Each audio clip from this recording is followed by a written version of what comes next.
Hello everyone, this is Virendra Prasad again. Today I will discuss the lecture number 7 of GOC which included the electrophile and nucleophiles.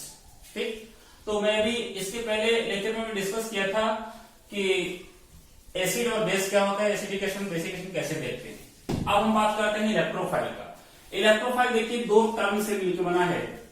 Electrophile ये दो terms है, एक को हम बोलते हैं इलेक्ट्रो, दूसरा होता है फिलिक।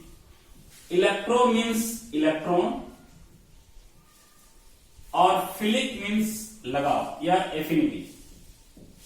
एफिनिटी कि वो कंपाउंड जिसको इलेक्ट्रॉन के साथ एफिनिटी हो उसको बोलते हैं इलेक्ट्रोफाइल। इलेक्ट्रॉन्स के साथ एफिनिटी किसका होगा? इलेक्ट्रॉन पे नेगेटिव चार्ज होता है। अगर उसका लगाव है किसी को इलेक्ट्रॉन से, इसका मतलब इसके पास कैसा चार्ज होगा? पॉजिटिव चार्ज, तभी वो इलेक्ट्रॉन से लगाव होगा।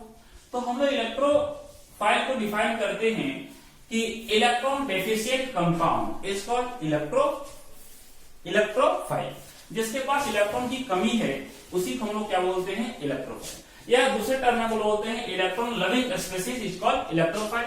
वो स्पेसीज जिसके पास इलेक्ट्रॉन से लगाव हो उसी को हम लोग क्या बोलते हैं? इलेक्ट्रोफाइल। ठीक, तो इलेक्ट्रोफाइल अगर हम टाइप की बात करें तो टाइप्स ऑफ इलेक्ट्रोफाइल, ठीक, it is the electron deficient compound, electron की कमी है। तो अगर किसी के पास पॉजिटिव चार्ज है तो हम लोग कह सकते हैं कि उसके पास इलेक्ट्रॉन की कमी है। लेकिन कुछ ऐसे भी मॉलिक्यूल होते हैं न्यूट्रल जिसके पास इलेक्ट्रॉन की डिफिशियंसी होता है, उसको भी इलेक्ट्रोफाइल बोलते हैं। तो क्वेश्चन है कि हम लोग कैसे जानेंगे कि वो न्यूट्रल एलिमेंट है तो उसके पास इलेक्ट्रॉन की डिफिशियंसी। तो ये चीज देखते हैं कि टाइप ऑफ इलेक्ट्रोफाइल की बात करें तो ये दो तरह होता है। एक हम लोग बोलते हैं पॉजिटिव चार्ज इलेक्ट्रोफाइल, ठीक, और एक होता है न्यूट्रल इलेक्ट्रोफाइल। ठीक, पॉजिटिव चार्ज इलेक्ट्रोफाइल की अगर हम बात करें तो देखिए जैसे X प्लस में कुछ भी हो सकता है, जैसे F plus, Cl plus, Br plus, I plus, ये, या फिर हम बात कर सकते हैं NO2 प्लस जिसके पास पॉजिटिव चार्ज है, फिर होता है NO प्लस, ठीक, फिर होता है H प्लस, फिर हम लोग बोलते हैं R प्लस, etc। इस सारे एटम्स में या ग्रुप ऑफ एटम्स की बात करें सबके पास पॉजिटिव चार्ज है। इस बात को इंडिकेट करता है कि इसके पास इलेक्ट्रॉन की डिफिशियंसी, तो इसको हम लोग क्या बोलेंगे? Positive charge electrophile. अब जो न्यूट्रल इलेक्ट्रोफाइल है इसको हम कैसे जानेंगे कि उसके पास इलेक्ट्रॉन की डिफिशियंसी है? इस चीज को समझिए कि मान लिया एक एग्जाम्पल लेते हैं BCl3, ठीक, यहां क्लोरीन है और बीच में क्या जुड़ा है? बोरोन। बोरोन का अगर एटॉमिक नंबर की बात करें तो कितना होता है? 5।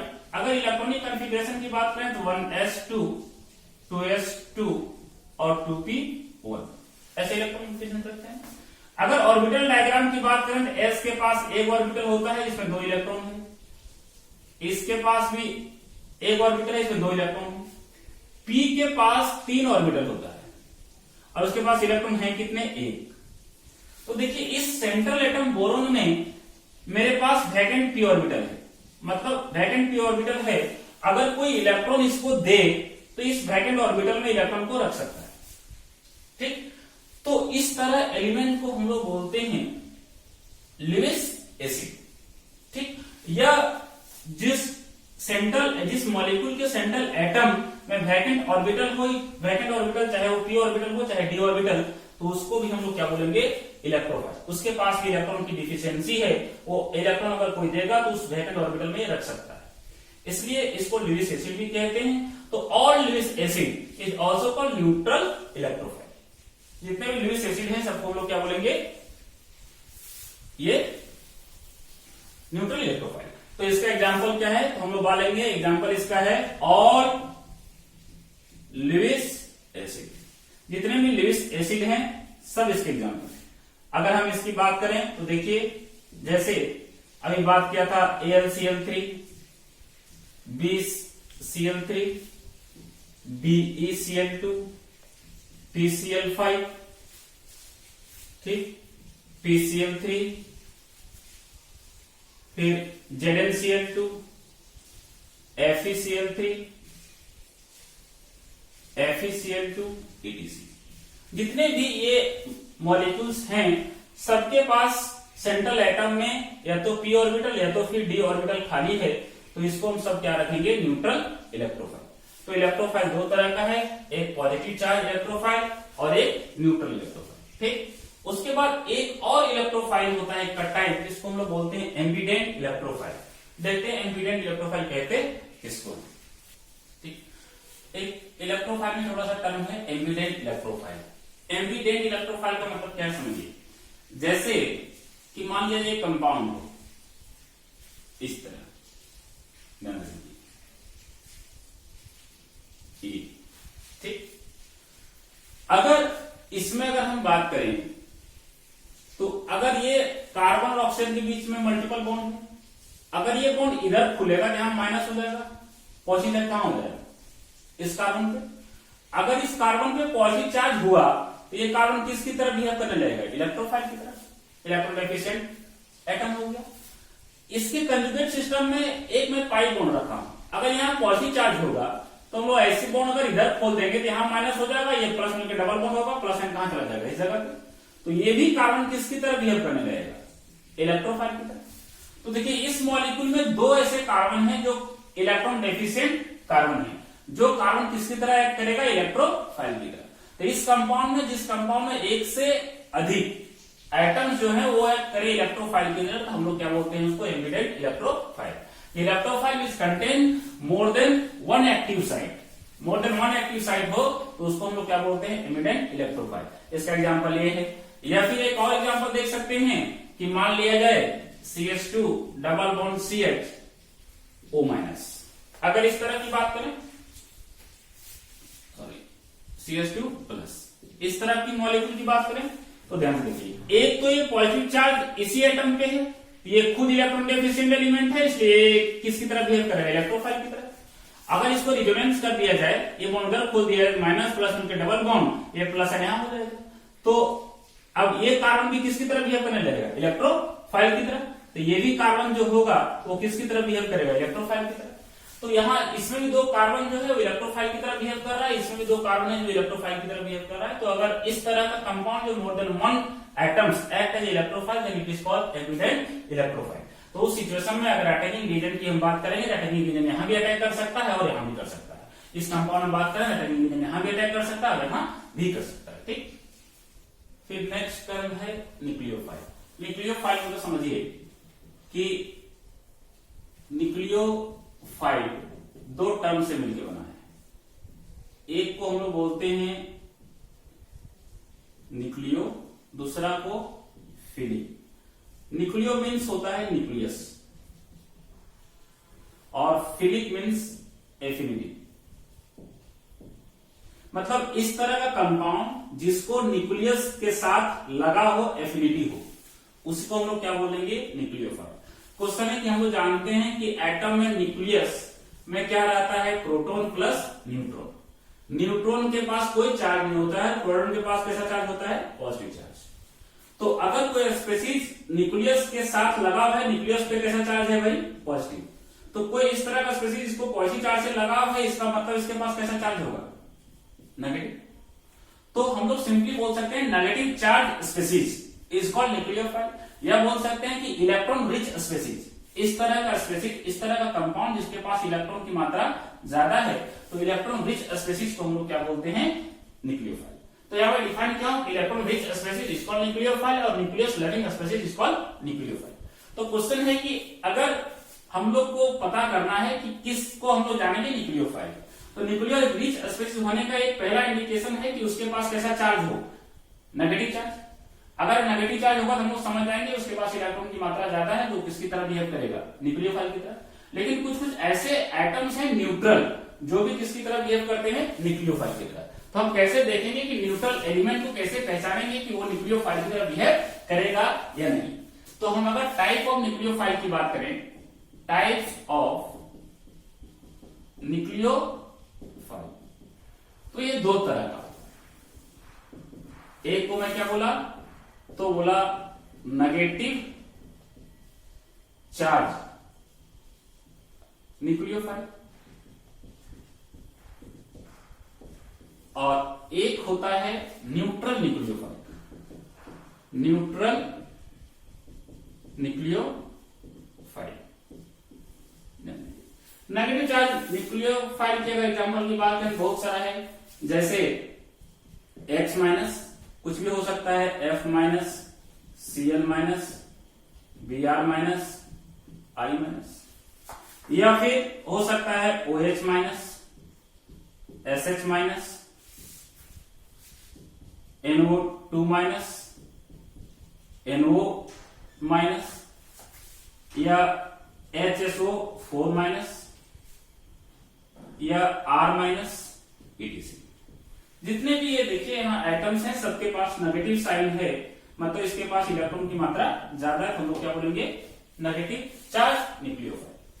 अब न्यूट्रल न्यूक्लियोफाइल हम कैसे समझेंगे, इस तरह का, जैसे इसको समझाने के लिए एग्जांपल लेता हूं कि अमोनिया। देखिए इस अमोनिया के पास एक नॉन बॉन्डिंग इलेक्ट्रॉन है जो बॉन्ड बनाने के बाद ये पड़ा हुआ है, तो अगर कोई स्पेसिफिक आया जिसको इलेक्ट्रॉन की मात्रा चाहिए, जिसको इलेक्ट्रॉन चाहिए, ये इलेक्ट्रॉन अपना दे देगा। अगर इलेक्ट्रॉन दे देगा तो हम लोग बोल सकते हैं कि न्यूट्रल एटम होते हुए भी ये इलेक्ट्रॉन रिच स्पेसिस है, तभी इलेक्ट्रॉन दे रहा है। तो उस सिचुएशन में हम लोग क्या बोलते हैं, इलेक्ट्रॉन कब दिया, जब इसके पास नॉन बॉन्डिंग इलेक्ट्रॉन था। तो वो सारे मॉलिक्यूल्स जिसके पास नॉन बॉन्डिंग इलेक्ट्रॉन हो, तो उसको हम लोग क्या बोलेंगे, न्यूक्लियोफाइल, न्यूट्रल न्यूक्लियोफाइल। और जिसके पास नॉन बॉन्डिंग इलेक्ट्रॉन हो, जो लोन पेयर डोनेट करता है, उसको लिविस बेस भी कहते हैं, जो हम लोग पिछले लेक्चर में देखे हैं। तो इसका एग्जांपल क्या हो सकता है भाई, तो ऑल लिविस बेस, जितने भी लिविस बेस हैं सब किसकी तरह बिहेव करेंगे, न्यूट्रल इलेक्ट्रोफाइल। तमाम सारा एग्जांपल है। जैसे अगर हम बात करें अमोनिया, देखिए इसके पास लोन पेयर है, वाटर इसके पास लोन पेयर है, RNH2 अमोनिया डेरिवेटिव इसके पास लोन पेयर है, ठीक। उसके बाद अगर हम बात करें R2NH इसके पास भी लोन पेयर है, H2O2 इसके पास भी लोन पेयर है। अगर हम बात करें SH2 इसके पास भी लोन पेयर है। हम बात करें RMGX जिसको हम लोग लिनार एजेंट कहते हैं, ये ऑर्गेनोमेटेलिक कंपाउंड है, इसे टूट जाता है, सिंपली क्या देता है R माइनस, या सिंपली हम लोग क्या बोल सकते हैं भाई, और बोल सकते हैं एनिलीन या R3N etc। जितने भी एटम्स हैं देखिए सबके पास लोन पेयर है, सब किसकी तरह बिहेव करेगा, लुईस बेस की तरह, तो उसी को हम लोग क्या बोलेंगे, न्यूट्रल न्यूक्लियोफाइल। तो न्यूक्लियोफाइल दो तरह का, एक नेगेटिव चार्ज और एक न्यूट्रल। जितना भी लुईस बेस हैं सारे सारे न्यूट्रल न्यूक्लियोफाइल, ठीक। फिर हम लोग देखते हैं एम्बिडेंट न्यूक्लियोफाइल। अब देखिए एक टर्म है एम्बिडेंट न्यूक्लियोफाइल, इसको समझिए पहले से, कि मान लिया जाए cyanide Cn minus, Cn minus कैसे, मैं बोला कि इलेक्ट्रॉन रिच स्पेसिस होगा तो किसकी तरह बिहेव करेगा, न्यूक्लियोफाइल की तरह। यहां ध्यान दीजिए इसके पास एक लोन पेयर भी है और ये माइनस है, तो लोन पेयर है। अभी मैं बोला कि लोन पेयर कंटेनिंग एटम होगा तो न्यूट्रल न्यूक्लियोफाइल की तरह बिहेव करेगा, और नेगेटिव चार्ज होगा नेगेटिव चार्ज न्यूक्लियोफाइल की तरह बिहेव करेगा। देखिए इस न्यूक्लियोफाइल में ये भी किसकी तरह बिहेव करेगा, इस लोन पेयर के कारण न्यूक्लियोफाइल की तरह, और ये नेगेटिव चार्ज है तभी ये किसकी तरह बिहेव करेगा, न्यूक्लियोफाइल की तरह। तो उस सिचुएशन में यहाँ दो अटैकिंग सेंटर है, एक तो नाइट्रोजन साइड से अटैक कर सकता है, तो हम लोग इसको बोलेंगे कि नाइट्रोजन साइड से न्यूक्लियोफाइल की तरह बिहेव कर रहा है, या Cn माइनस साइड से भी अटैक कर सकता है, नेगेटिव चार्ज है इस तरह न्यूक्लियोफाइल है। इस साइनाइड का दो सेंटर है, नाइट्रोजन साइड और एक कार्बन साइड, तो दो यहाँ किसकी तरह बिहेव कर सकता है, न्यूक्लियोफाइल की तरह। इसी को हम लोग बोलते हैं एम्बिडेंट न्यूक्लियोफाइल। जिस तरह न्यूक्लियोफाइल में एक से अधिक अटैकिंग सेंटर हो, एक्टिव साइट हो, तो उसी को हम लोग क्या बोलते हैं, एम्बिडेंट न्यूक्लियोफाइल। ये बहुत इंपॉर्टेंट बात है कि अगर ये C साइड से अटैक करता है तो साइनाइड बनता है, N साइड से अटैक करता है तो आइसोसाइनाइड बनता है, ठीक। दूसरा एग्जांपल की अगर हम बात करें तो एक होता है NO माइनस, NO माइनस। देखिए NO माइनस, यहां की वही कहानी है कि इसके पास क्या है, लोन पेयर है, तो ये भी किसकी तरह बिहेव करेगा भाई, न्यूक्लियो, सॉरी जैसे NO2 है, नॉट ए NO। तो NO2 में क्या है कि इस नाइट्रोजन के पास भी एक लोन पेयर है जो डोनेट कर सकता है, ये भी न्यूक्लियोफाइल की तरह नाइट्रोजन एटम भी एक्ट करेगा। और ये ऑक्सीजन के पास नेगेटिव साइन है, साथ ही साथ इसके पास लोन पेयर भी होगा, तो ये भी किसकी तरह बिहेव करेगा भाई, न्यूक्लियोफाइल की तरह। तो यहाँ दो सेंटर है, नाइट्रोजन और ऑक्सीजन, जो दोनों किसकी तरह बिहेव कर सकता है, न्यूक्लियोफाइल की तरह। और सारे एग्जाम्पल है जैसे HSO4-। अगर इसके स्ट्रक्चर की हम बात करें तो स्ट्रक्चर होता है इस तरह, OH और O-। इसमें देखिए ध्यान से, इसके पास लोन पेयर है, तो ये भी किसकी तरह बिहेव करेगा भाई, न्यूक्लियोफाइल की तरह। और ये यहाँ माइनस साइन है, ये भी किसकी तरह बिहेव करेगा, न्यूक्लियोफाइल की तरह। तो यहाँ भी दो सेंटर है, एक ये ऑक्सीजन OH वाला और एक O-। तो यहाँ भी दो एक्टिव साइट है, तो इस तरह के न्यूक्लियोफाइल को हम लोग क्या बोलते हैं, एमिनेंट न्यूक्लियोफाइल। अब एक क्वेश्चन एराइज होता है यहाँ से कि जो मैं बेस को डिफाइन किया हूं पिछले लेक्चर में, बेस को हम लोग बोलते हैं कि उस तरह का एटम्स और मॉलिक्यूल्स जिसके जो इलेक्ट्रॉन क्या करता हो, देता हो, लोन पेयर डोनेट करता हो, उसी को हम लुईस बेस कहते हैं। और अभी मैं बोल रहा हूं कि उस तरह का एटम जिसमें इलेक्ट्रॉन रिच स्पेसीज है, तो उसको भी मैं क्या बोल रहा हूं, न्यूक्लियोफाइल। तो क्वेश्चन एराइज होता है कि हम लोग बेस और न्यूक्लियोफाइल दोनों में डिफरेंस क्या है, कब हम बेस कहेंगे, कब हम न्यूक्लियोफाइल कहेंगे, इस बात से आप समझिएगा। मैं एग्जांपल लेता हूं। तो देखिए, मैं बेस में बोला था कि उस तरह का कंपाउंड जो लोन पेयर डोनेट करता हो बेस हो, और अभी मैं बोला कि और लुईस बेस जो also act as a neutral nucleophile. तो क्वेश्चन है कि हम लोग न्यूक्लियोफाइल और बेस में कैसे फर्क जानेंगे। तो यहाँ मैं बोल रहा हूँ कि और न्यूक्लियोफाइल और बेस, जितना भी न्यूक्लियोफाइल है बेस भी हो सकता है, और जितना भी बेस है वो न्यूक्लियोफाइल की तरह रिएक्ट कर सकता है। लेकिन ये जरूरी नहीं है कि स्ट्रॉन्गर बेस होगा तो स्ट्रॉन्गर न्यूक्लियोफाइल की तरह बिहेव करेगा। तो क्वेश्चन है पहले ये तो जाने कि न्यूक्लियोफाइल कब बोलते हैं और कब बोलते हैं बेस। तो यहाँ एग्जांपल समझिए कि मान लिया जाए OH- मेरे पास है, माइनस साइन, और मैं रिएक्शन कर रहा हूं, एक कंपाउंड है RCl। ध्यान से देखिए, ये कार्बन के कंपेयर में मोर इलेक्ट्रोनेगेटिव है, क्लोरीन तो डेल्टा नेगेटिव होगा, डेल्टा पॉजिटिव क्यों होगा, सिग्मा बॉन्डिंग इलेक्ट्रॉन की तरह पुश होगा, मोर इलेक्ट्रोनेगेटिव एटम की तरह। तो क्या होगा कि ये इधर से टूट जाता है, ये टूट जाएगा, Cl माइनस के फॉर्म में होगा, ये क्या होगा, प्लस के फॉर्म में। तो ये प्लस और ये माइनस मिलकर बॉन्ड बना देगा, क्या बना देगा, ROH प्लस Cl माइनस। ध्यान दीजिए, और यही OH माइनस को फिर से मैं ले रहा हूं, OH माइनस, और एक कंपाउंड ले रहा हूं HCl। क्या ले रहा हूं, HCl। तो क्या होगा कि रिएक्शन करेगा, ये OH और H मिला के बना देगा H2O, ठीक, और किस फॉर्म में निकल जाएगा, Cl माइनस के फॉर्म में। देखिए दोनों जगह हम लोग OH माइनस ही लिए हैं, ठीक, यहां भी OH है, यहां भी OH। इस सिचुएशन में देखिए क्या हो रहा है कि ये बॉन्ड टूट रहा है, कार्बन के साथ बॉन्ड बना रहा है कौन, OH माइनस, ठीक। और यहां क्या हो रहा है, ध्यान से दीजिए, ये H प्लस आयन की तरह, ये H प्लस आयन इसको दे रहा है, तो ये H प्लस आयन डोनेट कर रहा है, इसलिए किसकी तरह बिहेव करेगा, एसिड की तरह, ठीक। अगर वो इस तरह का कंपाउंड जो एसिड के साथ रिएक्शन करे तो उस सिचुएशन में इसको कैसा बोलते हैं, बेस। और यही OH माइनस या वही कंपाउंड अगर वो कार्बन के साथ बॉन्ड बनाए तो उस सिचुएशन में इसको कैसे को बोलते हैं, न्यूक्लियोफाइल। मींस अगर कोई रिएक्शन में कोई कंपाउंड है, अगर कार्बन के साथ बॉन्ड बना रहा है तो उस सिचुएशन में हम उसको बोलेंगे न्यूक्लियोफाइल। और वही कंपाउंड अगर कोई H प्लस को एक्सेप्ट कर रहा है उस सिचुएशन में इसको क्या बोलेंगे हम लोग, बेस। तो यहां जो है ये एक्ट कर रहा है बेस की तरह, और ये एक्ट कर रहा है किसकी तरह, इलेक्ट्रोफाइल की तरह। तो हम लोग कोई रिएक्शन में कहेंगे कि यहाँ OH माइनस एक्ट कर रहा है बेस की तरह, यहाँ एक्ट कर रहा है न्यूक्लियोफाइल की तरह। तो अगर कहीं बेस की तरह बिहेव करेगा H प्लस को खींच रहा होगा, और न्यूक्लियोफाइल की तरह बिहेव कर रहा होगा कार्बन के साथ बॉन्ड बना रहा होगा। बेसिक डिफरेंस यही है, ठीक। तो हम लोग इसको डिफाइन कर सकते हैं। डेफिनेशन क्या लिख सकते हैं, देखिए हो गया, बेस को बेस तब कहेंगे जब रिएक्ट करेगा किसके साथ, एसिड साथ। Base is react with acid that is called base. वही बेस को न्यूक्लियोफाइल कब कहेंगे, जब it form with bond with carbon atom, ठीक है, ठीक है। इधर देखिए न्यूक्लियोफिलिसिटी की अगर हम बात करें तो मान लिया जाए एक OH माइनस है और एक H2। फर्क क्या है, ये OH माइनस एक बेस है और उसका ये कंजुगेट एसिड, ठीक। अगर इस दोनों की बात करें, इसके पास लोन पेयर है, इसके पास नेगेटिव चार्ज है, उस सिचुएशन में ये स्ट्रॉन्गर किसकी तरह बिहेव करेगा, न्यूक्लियोफाइल की तरह। ये किसकी ऑर्डर है, न्यूक्लियोफाइल फिलिसिटी। तो यहां से पहला कंक्लूजन क्या निकला कि अगर कोई मॉलिक्यूल है उसका कंजुगेट एसिड है तो उस मॉलिक्यूल जो है स्ट्रॉन्गर न्यूक्लियोफाइल की बिहेव करेगा as compare to it conjugate acid. ठीक।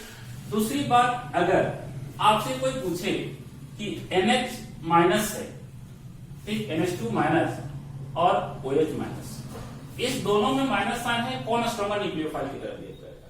उस सिचुएशन में चूंकि न्यूक्लियोफाइल जो है, न्यूक्लियोफाइल उसको कहते हैं जो कार्बन के साथ बॉन्ड बनाता है।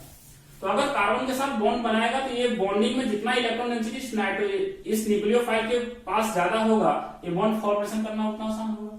तो जिसके पास इलेक्ट्रॉन डेंसिटी ज्यादा होगा तो वो किसकी तरह बिहेव करेगा? स्ट्रॉन्गर न्यूक्लियोफाइल की तरह। तो अगर इस दोनों की बात करें तो यहाँ भी एक यूनिट नेगेटिव चार्ज है, यहाँ भी एक यूनिट नेगेटिव चार्ज है, लेकिन फर्क क्या है कि ये नाइट्रोजन के ऊपर है, ये ऑक्सीजन के ऊपर है, ये लेस इलेक्ट्रोनेगेटिव है, मोर इलेक्ट्रोनेगेटिव है। तो उस सिचुएशन में ये डोनेटिंग पावर इसका क्या होगा? ज्यादा। तो अगर न्यूक्लियोफिलिसिटी ऑर्डर की हम बात करेंगे तो किसका ज्यादा होगा? इसका। या फिर दूसरे टर्म में अगर बोले, इस तरह क्वेश्चन हो कि मान लिया जाए RNH माइनस RCOO माइनस, ठीक, फिर मान लिया जाए इस तरह कंपाउंड है बेंजीन CO माइनस, फर्स्ट, ये थर्ड, सेकेंड और फर्स्ट। इसमें आपसे पूछे कि न्यूक्लियोफिलिसिटी ऑर्डर क्या होगा, ठीक। तो उस सिचुएशन में देखिए कि यहां ये माइनस साइन है कंप्लीटली और इसके पास लोन पेयर भी है। इसके पास माइनस साइन है लेकिन ये कहां इन्वॉल्व है? डीलोकलाइजेशन में। माइनस साइन इसके पास भी है और ये भी डीलोकलाइजेशन इन्वॉल्व, ठीक। तो ऑब्वियस है इसमें अगर हम इलेक्ट्रॉन डेंसिटी की बात करें तो फर्स्ट कंपाउंड पे ज्यादा है क्योंकि लोकलाइज्ड है। क्या है? लोकलाइज्ड। तो बेसिसिटी ऑर्डर की अगर हम बात करेंगे, बेसिसिटी ऑर्डर किसका, न्यूक्लियोफिलिसिटी ऑर्डर की बात करेंगे तो किसका ज्यादा होगा? फर्स्ट का। फिर इस दोनों में देखिए कि ये भी ऑक्सीजन पे नेगेटिव साइन है, ये भी ऑक्सीजन पे नेगेटिव साइन है, लेकिन दोनों में डीलोकलाइज हो रहा है और डीलोकलाइजेशन जहां ज्यादा होगा वहां इलेक्ट्रॉन डेंसिटी ऑक्सीजन पे कम होगा और वो किसकी तरह बिहेव करेगा? वीक न्यूक्लियोफाइल की तरह।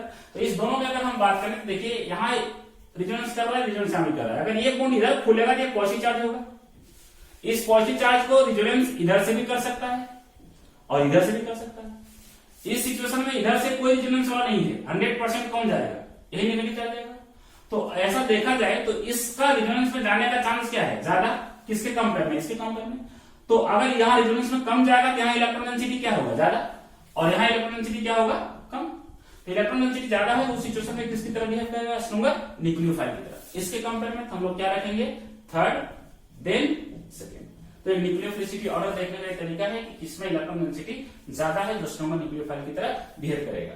अब हम बात करते हैं इन ये पीरियडिक टेबल, अगर पीरियड और ग्रुप का सारे एटम हो तब हम न्यूक्लियोफिलिसिटी वर्सेस बेसिसिटी कैसे देखते हैं। तो देखिए हम पीरियडिक टेबल की बात करते हैं। एक बार एक एक्टिव एटम फोल्डिंग पीरियड, एक पीरियड की बात करें जो कि मैं देखा था बेसिक स्ट्रेंथ में, CH3 NH2 minus, OH minus और F माइनस। इस सिचुएशन में चाहे रिएक्शन किसी भी सॉल्वेंट मीडियम में किया गया हो, पोलर या नॉन पोलर, तो यहां इस दोनों में जो न्यूक्लियोफिलिसिटी ऑर्डर होता है वही बेसिसिटी ऑर्डर होता है। मींस इसकी अगर हम बात करें तो जो मेरा न्यूक्लियोफिलिसिटी ऑर्डर होगा वही मेरा बेसिसिटी ऑर्डर होगा। और हम लोग जानते हैं कि बेसिसिटी ऑर्डर देख चुके थे क्या होता है? CH3 minus, NH2 minus, OH minus और F माइनस। क्यों? क्योंकि इन ये पीरियड की अगर हम बात करें तो लेफ्ट टू राइट चलते हैं तो जो इलेक्ट्रोनेगेटिविटी होता है वो क्या होता है? बढ़ता है। ये लेस इलेक्ट्रोनेगेटिव नेगेटिव चार्ज है तो इलेक्ट्रोनेगेटिव पावर इसका क्या होगा? ज्यादा। इसलिए हम लोग इस केस में रिएक्शन कंडीशन हम लोग नहीं देखेंगे किस भी मीडियम में कराया जा रहा है, सिंपली जो न्यूक्लियोफिलिसिटी ऑर्डर होगा वही मेरा बेसिसिटी ऑर्डर होगा। लेकिन अगर बात करें in case of active atom in फुलिन एक ग्रुप की बात करें, ग्रुप में क्या ऊपर आएगा भाई? फ्लोरीन, ब्रोमीन, आयोडीन, ये। तो उस सिचुएशन में न्यूक्लियोफिलिसिटी ऑर्डर और बेसिसिटी ऑर्डर अलग हो सकता है, डिपेंड करता है रिएक्शन किस मीडियम में कराया गया है। अगर हम बात करें इन गैसियस फेज, मतलब रिएक्शन ऐसा मीडियम में कराया गया है जिसमें कोई सॉल्वेंट मीडियम की रिक्वायरमेंट नहीं है, तो उस सिचुएशन में क्या होता है कि जो मेरा न्यूक्लियोफिलिसिटी ऑर्डर होगा यहां भी बेसिसिटी ऑर्डर भी वही होता है। और हम लोग इसे बता चुके हैं कि आपको जो टॉप से बॉटम की तरफ चलते हैं तो charge per unit surface area घटते जाता है, क्योंकि आयोडीन का साइज बड़ा है तो charge per unit surface area minimum होगा, तो ये किसकी तरह बिहेव करता है, वीक बेस की तरह।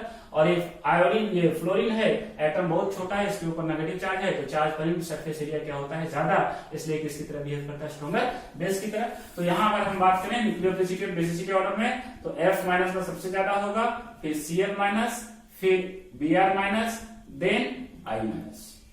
यहाँ कोई समस्या वाली बात नहीं।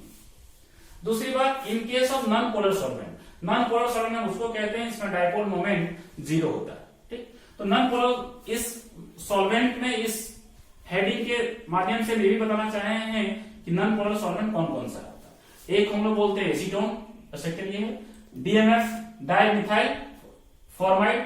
डाइमिथाइल फॉर्माइड देखिए ये फॉर्मिक एसिड का एमाइड है, डाइमिथाइल फॉर्माइड बोलते हैं। DMSO, डाइमिथाइल सल्फोक्साइड, ये CH3, ये एसीटोन ही है, सिर्फ कार्बन को हटा के रखा हूं मैं सल्फर। ये सारे एग्जांपल किसके हैं, इस तरह का सॉल्वेंट, इसका डायपोल मोमेंट ऑलमोस्ट 0 होता है और ये नॉन पोलर सॉल्वेंट बोलते हैं। तो यहां भी इस तरह का रिएक्शन अगर कराया जाए, इस तरह के रिएजेंट को इस तरह के सॉल्वेंट मीडियम में, तो यहां भी जो मेरा न्यूक्लियोफिलिसिटी ऑर्डर होता है वही मेरा बेसिसिटी ऑर्डर होता है।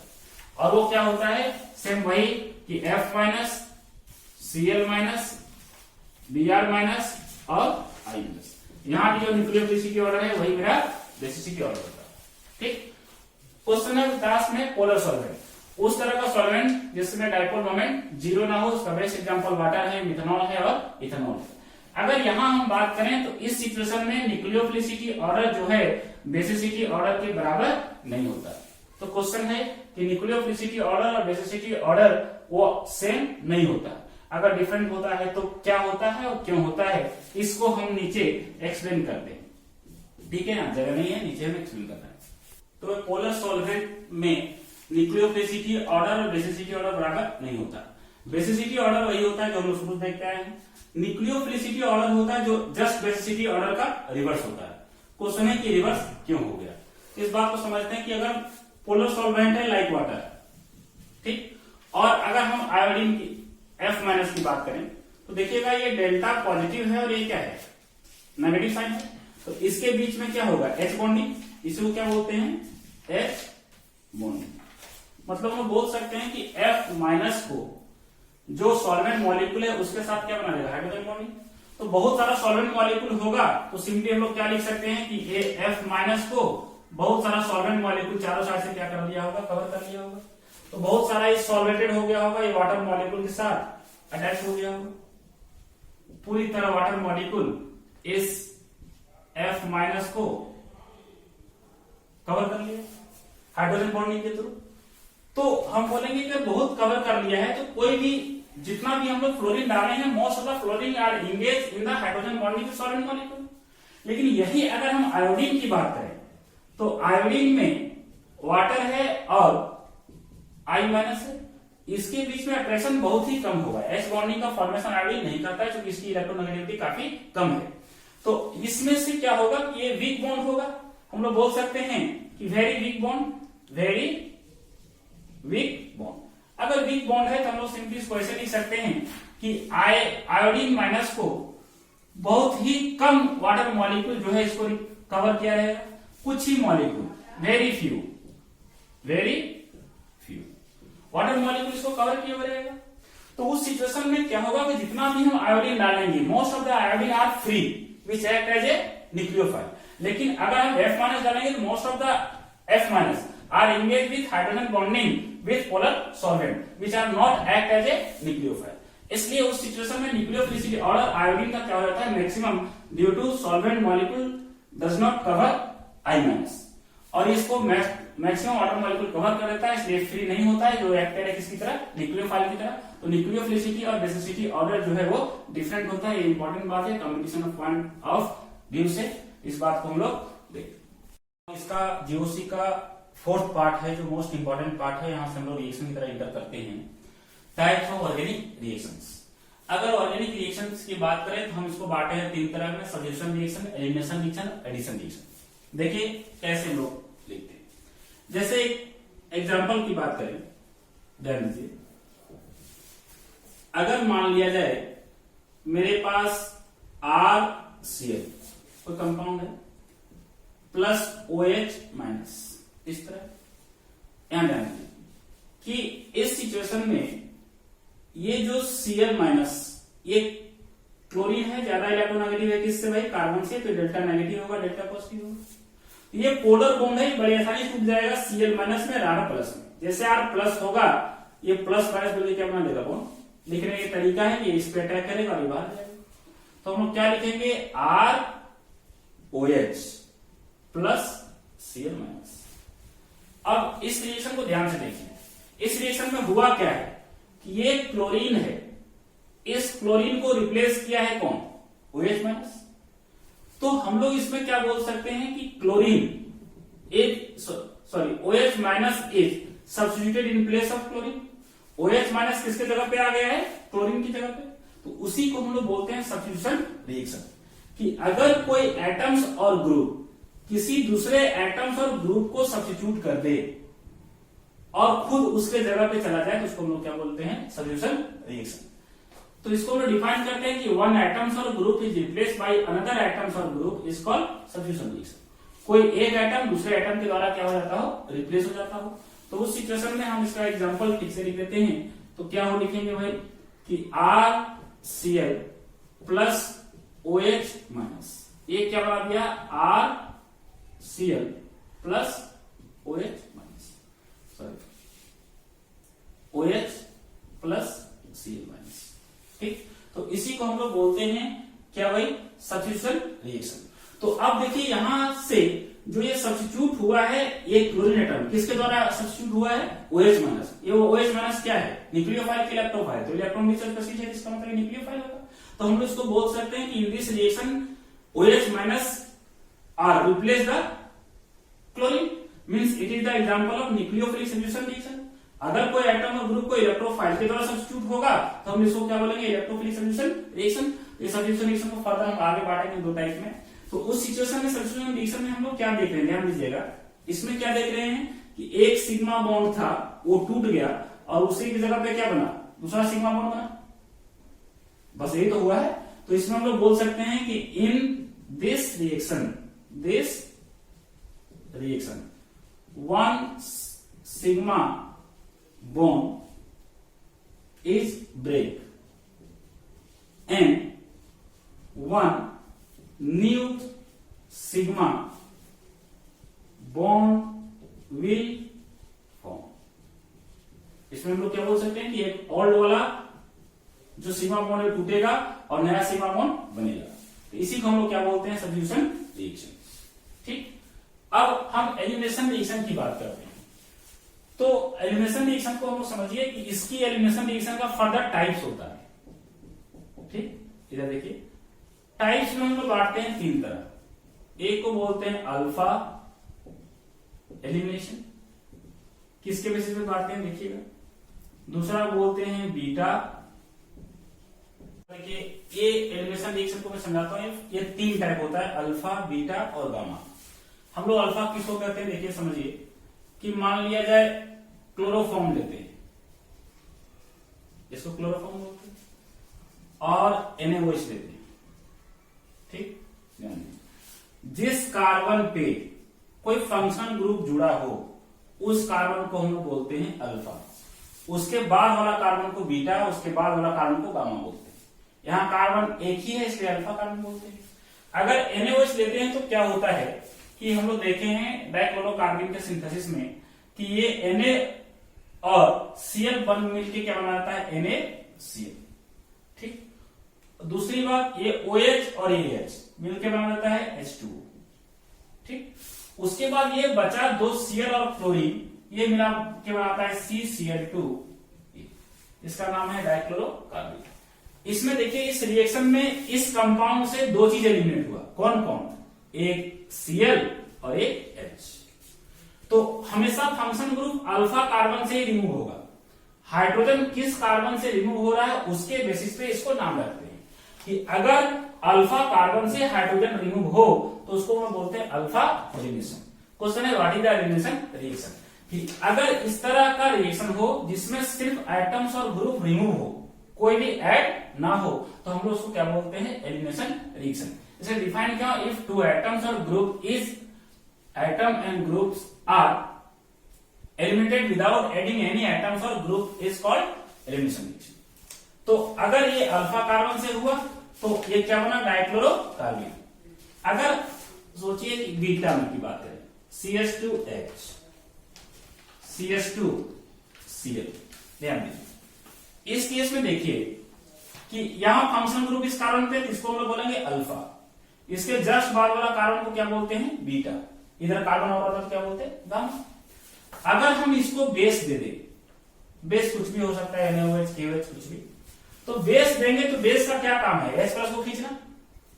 तो क्या होता है, H प्लस खींच लेगा, यहां माइनस साइन हो जाता है, और ये मोर इलेक्ट्रोनेगेटिव है, क्लोरीन किसे कंपेयर में, कार्बन के कंपेयर में, ये इधर खुलेगा, यहां क्या हो जाएगा, प्लस प्लस और माइनस मिलकर क्या बना देता है, डबल बॉन्ड। तो उस सिचुएशन में क्या बना देगा, देखिए CC डबल बॉन्ड प्लस ये बना। तो इस रिएक्शन में देखिए दो चीज एलिमिनेट हो रहा है, कौन कौन, Cl और H, कुछ ऐड नहीं हो रहा है, तो उसी को हम लोग बोलते हैं एलिमिनेशन रिएक्शन। लेकिन हाइड्रोजन किस कार्बन से हट रहा है भाई, बीटा कार्बन से, इसलिए नाम देते हैं बीटा एलिमिनेशन, कि if hydrogen removed from beta carbon is called beta elimination, if hydrogen removed from alpha carbon is called alpha elimination। इस बीटा एलिमिनेशन में देखिए ध्यान से, अगर हम नोट की बात करें इसमें क्या लिखेंगे कि बीटा एलिमिनेशन में दो सिग्मा बॉन्ड टूट रहा है, कौन कौन भाई, एक इसके बीच में ये सिग्मा बॉन्ड टूट रहा है, ये सिग्मा बॉन्ड टूट रहा है, और बन क्या रहा है उसके बदले पे एक पाई बॉन्ड बन रहा है। तो हम लोग नोट में बोलेंगे कि इन बीटा एलिमिनेशन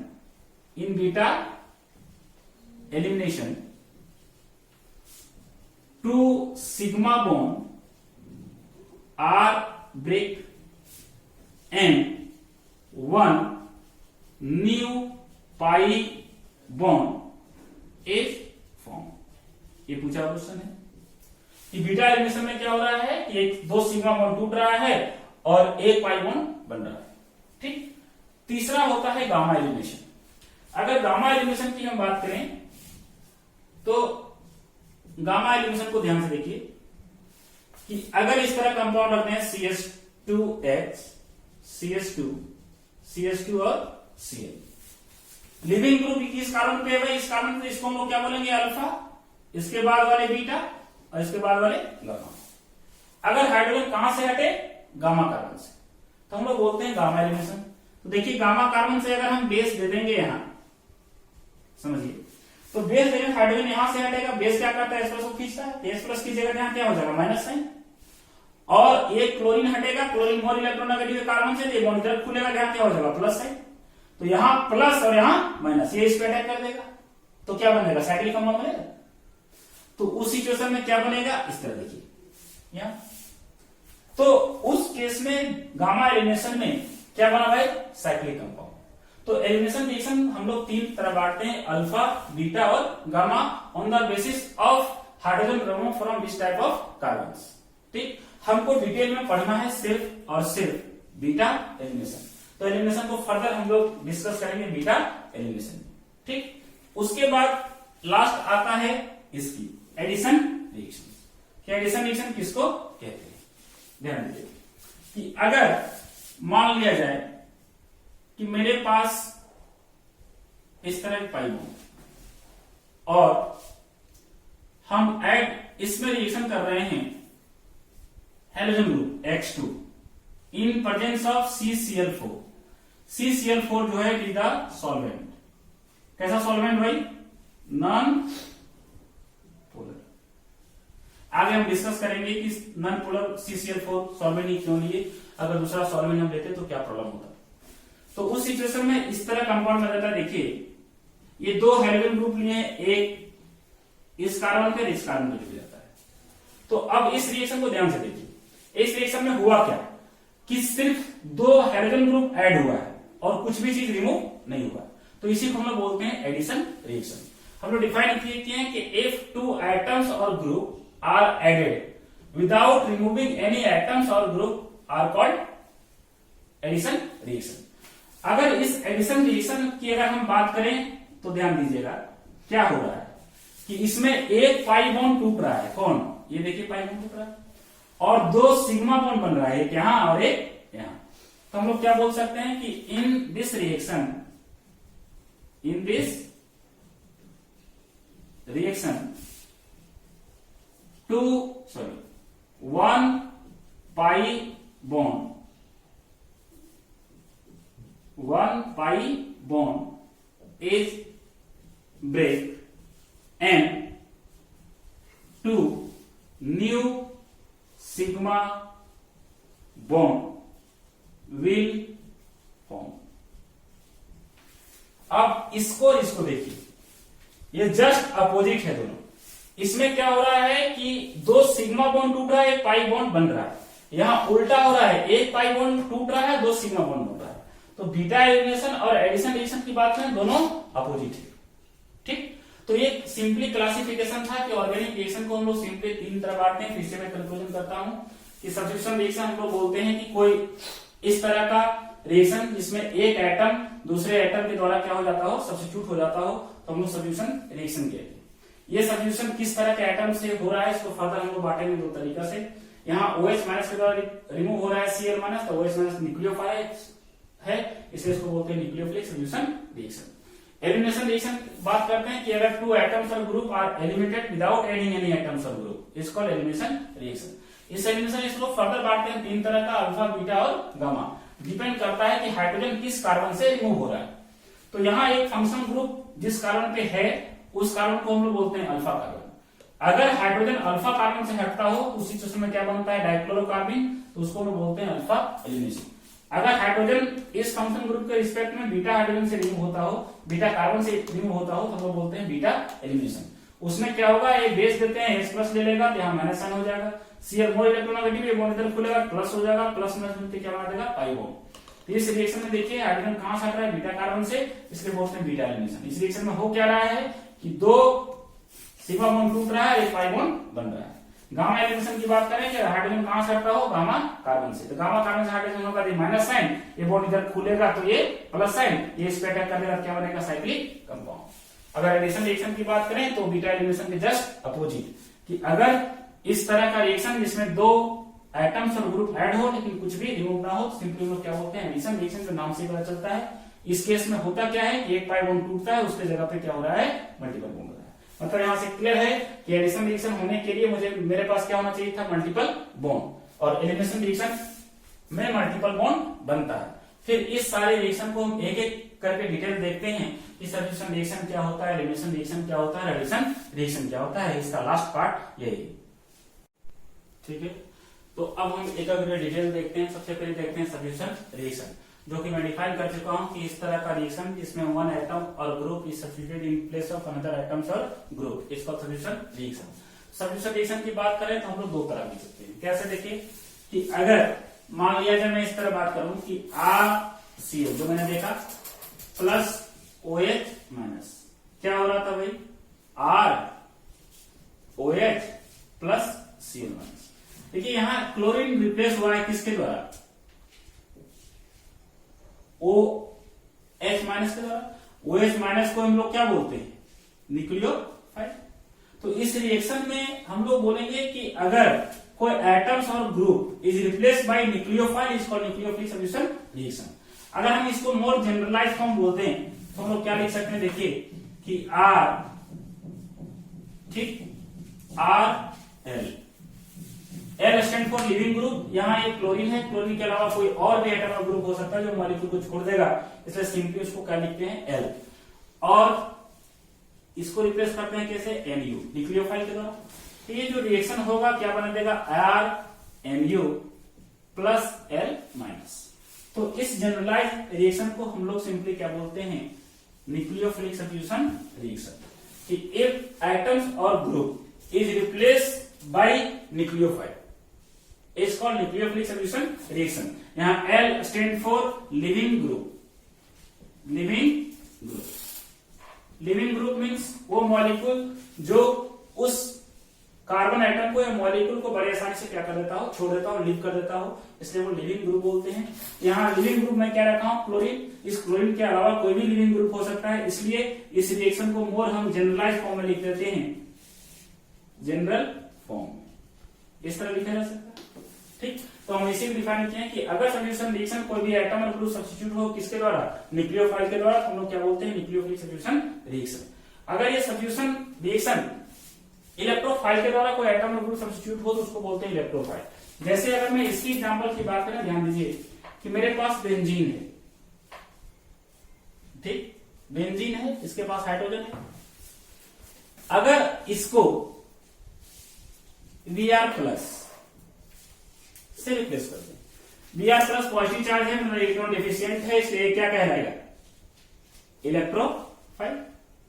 तो अगर ये H इस इलेक्ट्रोफाइल के द्वारा रिप्लेस हो जाए और उस H के जगह पे क्या चला जाए, E, और H किस फॉर्म में निकल जाए, बाहर की फॉर्म।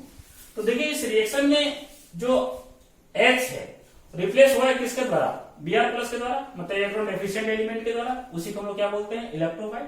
तो इसी सिंपली हम लोग क्या बोलते हैं, इलेक्ट्रोफिलिक सब्स्टिट्यूशन रिएक्शन, कि any atoms or group can be replaced by electrophile is called electrophilic substitution reaction.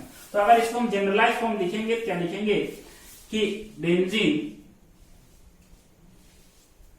ये H है और इसको इलेक्ट्रोफाइल के द्वारा सब्स्टिट्यूट होके क्या बना दे भाई, E+H+। तो इस जनरल रिएक्शन को हम लोग क्या बोलते हैं, इलेक्ट्रोफिलिक सब्स्टिट्यूशन रिएक्शन, कि कोई atoms or group can be replaced by electrophile. अब क्वेश्चन है कि जो मैं जीओसी में आगे डिस्कस करूंगा, न्यूक्लियोफिलिक सब्स्टिट्यूशन रिएक्शन को फर्दर डिटेल डिस्कस करूंगा। इलेक्ट्रोफिलिक सब्स्टिट्यूशन रिएक्शन जो है ये सिर्फ और सिर्फ बेंजीन में होता है। बेंजीन में क्यों होता है वह हम डिस्कस करेंगे।